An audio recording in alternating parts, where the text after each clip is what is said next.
Hey there, my name is Tobin Carpenter and I'm an MSP consultant at ProVal Tech. In this video, I'm going to discuss scheduling reports in InfoCenter. Scheduling reports will save your team time in gathering and sending details to clients. This will also allow a set and forget it mentality, ensuring your clients or team get the information they need on time. Let's head over to the InfoCenter module and let's start by selecting the Reports function. Find the report that you're looking to schedule and select Schedule from the above menu.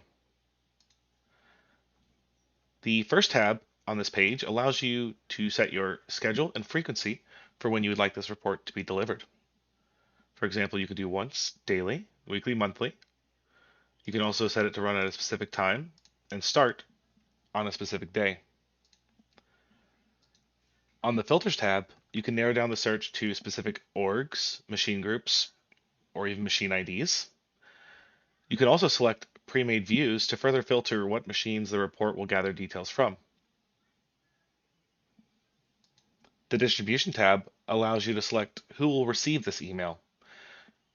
You can select a VSA user from the Users and Staff section, or you can use the additional email box to add emails of users that are outside the VSA. The General tab allows you to select the format that will be generated, whether it be a PDF, HTML, or an Excel.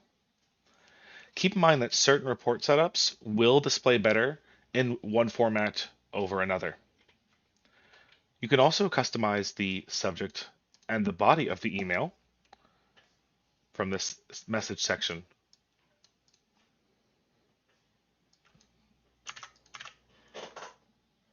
Let's submit and let's take a look at the schedule function.